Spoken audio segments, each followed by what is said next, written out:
안녕하십니까. 뉴스의 이면을 파헤쳐드리는 와이타임스 정세 분석의 추국일입니다. 우크라이나를 침공해가지고 280일 넘게 전쟁을 치르고 있는 블라디미르 푸틴 러시아 대통령에 대한 러시아 국민의 지지도가 예전에 볼 수 없었던 수준으로 급락을 하면서 대위기를 맞고 있습니다. 이 독립적인 러시아 매체인 메두자는 지난 11월 30일 러시아 안보기관인 연방경호국, FSO라고 그러죠. 이 FSO가 내부용으로 통제해가지고 결과를 공개하지 않는 여론조사 결과를 입수했다 그러면서 우크라이나와의 전쟁을 계속하는데 찬성하는 러시아인의 비율이 넉 달 만에 57%에서 25%로 급감했다. 이렇게 보도를 했습니다. 메두사는 이어서 이 FSO 여론조사에서 우크라이나와의 평화협상에 참석하는 러시아인의 비율이 7월에는 32%에 불과했는데 11월에는 55%로 증가했다 그러면서 이런 FSO 여론조사 결과는 이 모스크바 소재 독립 여론조사 기관인 레바다 센터의 10월 조사에서 전쟁 계속 지지가 27%, 평화협상 지지가 57%였던 것과 크게 다르지 않다. 이렇게 지적을 했습니다.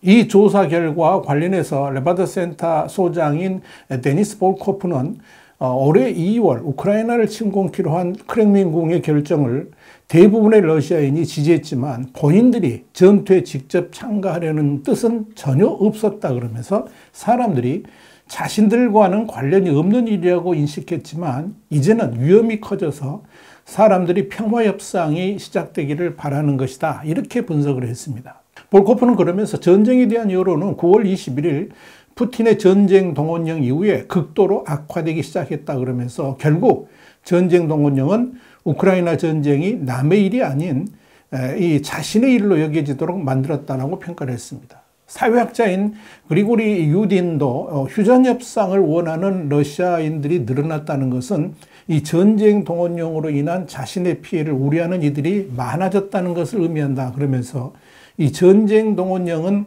러시아인들의 일상생활을 파괴할 수도 있다는 위기감을 갖게 만들었다. 이렇게 분석했습니다. 유딘이 이어서 전장에서 들려오는 러시아군의 패배 소식은 이 러시아군에 대한 믿음을 상실하게 만들었고 러시아가 앞으로도 승리할 수 있을지에 대한 의문을 갖게 만들었다 그러면서 이런 기류는 푸틴 정권에 대한 신뢰도를 떨어뜨리는 결과를 가져왔다라고 말했습니다. 그런데요, 이렇게 크렘린 당국에 대해서 매우 비판적인 여론조사 결과가 나오니까 러시아 당국은 곧바로 여론조사 결과를 공개하지 않기로 결정했다라고 메두자는 밝혔습니다. 이 매체는 이 크렘린 당국의 2명의 취재원을 인용해서 이 여론조사는 국영 러시아 여론조사 센터에서 진행한 것인데 이 크렘린궁은 이번은 물론이고 앞으로도 여론조사 데이터를 일반에 공개하지 않을 계획이라고 전했습니다. 이 국영 러시아 여론조사 센터는 오로지 크렘린 당국의 필요에 의한 여론조사만 실시하는 기관인데요. 결과는 내부에서만 공유를 하고 필요에 따라 외부에 일부만 공개하는 것으로 알려졌습니다. 이들 취재원 중 한 명은 요즘은 온갖 결과가 다 나올 수 있어서 아예 공개를 하지 않는 쪽이 더 낫다라고 말했다는 겁니다. 메두자는 그럼에도 이런 여론 악화가 전쟁 계속 여부라든지 평화협상에 대한 러시아 정부의 입장에 직접 영향을 주지는 않을 것이다. 이렇게 전망했습니다. 자, 문제는 이런 전쟁 반대 여론이 푸틴 정권에 어떤 영향을 미치게 될 것인가 여부입니다. 여기에 대해서 유디는 이런 여론의 흐름은 이 러시아 내에서의 반전 시위 가능성을 열어주고 있다 그러면서 이미 그런 잠재력은 충분하고 그런 폭발력이 언제 어느 때에 나타날 것인가의 시점만 남아있는 상황이다. 이렇게 진단을 했습니다. 반면 이 크렘린 당국과 가까운 메두자의 소식통들은 러시아 내에서 반전 시위가 일어날 가능성은 아직 낮다 그러면서 크렘린 당국도 여론을 더 이상 악화시키지 않도록 신경을 쓰고 있다라고 전했습니다. 이런 관점에서 메두사는 크렘린 당국이 이 러시아 국민들이 전쟁이 아닌 다른 긍정적인 이슈에 더 많은 관심을 가질 수 있도록 언론 매체들이 내용을 조율하라는 지령을 이미 내렸다라고 말을 했습니다. 그러면서 이에 따라서 이 러시아 국민들의 여론 환기를 위한 대대적인 분위기 전환 작업이 시작될 것임을 예고를 한 겁니다. 자, 여러분, 이 러시아 내 여론 상황이 이렇게 악화되다 보니까 푸틴의 입장은 정말 난처해졌습니다. 여론은 이미 휴전 협상을 지금 당장이라도 해야 된다는 분위기인데, 그렇다고 우크라이나 측이 요구하는 2월 당시에 러시아군 배치 상태로 되돌릴 수도 없다 하는 것이 한계죠. 만약 우크라이나 측 요구대로 휴전을 한다 그러면 푸틴의 소위 특별군사작전 명분도 사라지면서 당장 권력을 유지하기 힘든 상황으로 몰릴 수 있기 때문에 그런 겁니다. 그래서 일단 우크라이나를 향해서 원래 핵무기 탑재형으로 만들어놨던 미사일까지 모두 꺼내가지고 재고 처리하는 거죠. 공격을 하고 있습니다만은 우크라이나가 그럼에도 불구하고 겨울을 잘 이겨낸다 그러면 러시아로서는 어찌할 방도가 없어집니다. 특히 육군을 활용한 우크라이나에 대한 압박은 현재로서는 불가능한 상황이기 때문에 푸틴에게도 선택권이 거의 없습니다. 상황이 이렇다 보니까 푸틴은 이러지도 저러지도 못하는 진퇴양난에 빠져 있는 겁니다. 이와 관련해서 정치학자인 몰로디미르 젤만은 전쟁에 대해서 러시아 국민들의 여론이 악화되고 있음에도 그런 상황 때문에 크렘린이 당장 휴전 협상을 시도할 것으로 보이지는 않는다 그러면서 러시아는 지금 우크라이나에게 전혀 양보할 의사도 없고 또 그렇게 할 수도 없다 이렇게 진단했습니다.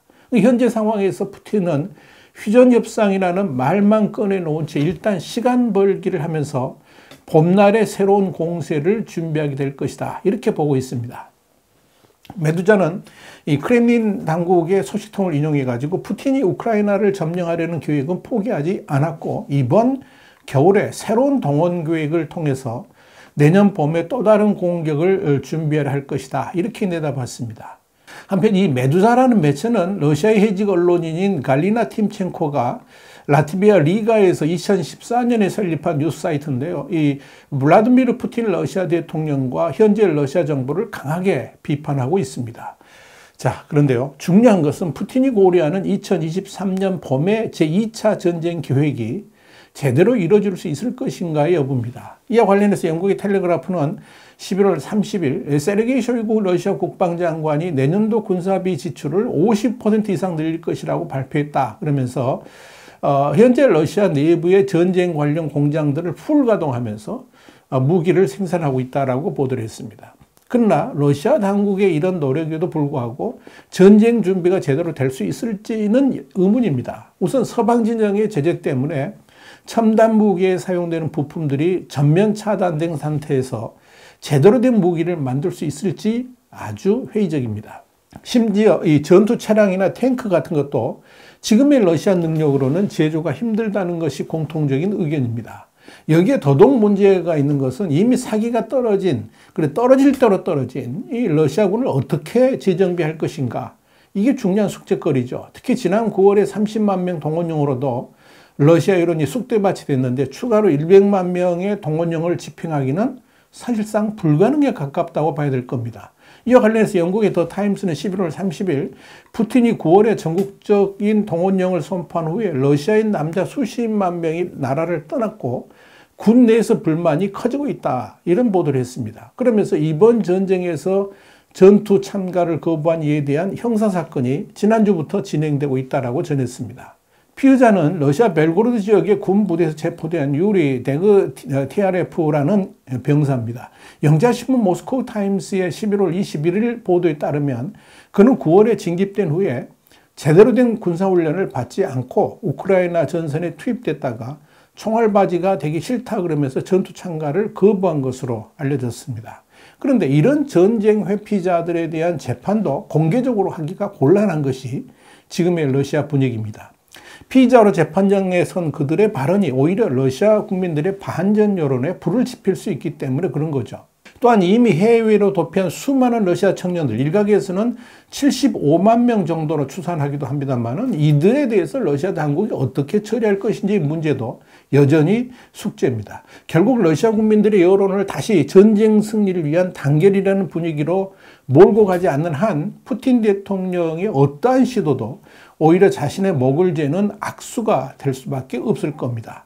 이제 푸틴에게 남은 유일한 방안은 어쩌면 첫 해에는 전장에서 극적인 반전을 보이다가 2년 동안 교착 상태를 거친 다음에 당사자들이 지쳐가지고 결국 휴전 협상에 나섰던 한국 전쟁과 비슷해질 수도 있을 겁니다. 그나마 김일성은 중국의 지원이라도 받아서 총공세를 펼치면서 38선까지 다시 내려왔습니다만은 푸틴은 중국의 도움을 사실상 받지 못하면서 어려운 길로 가고 있는 겁니다. 더구나 새해가 다가올수록 러시아가 제2차 전쟁을 준비하는 그 능력보다 우크라이나가 서방의 지원을 받아서 러시아군 공격 능력을 확보하는 힘이 더욱 강할 겁니다. 그렇기 때문에 푸틴의 시간 벌기 전략도 별 효용성이 없을 겁니다. 푸틴은 이렇게 지금 외통수에 놓여 있다, 이렇게 보시면 될 겁니다. 와이타임 정세 분석이었습니다. 감사합니다.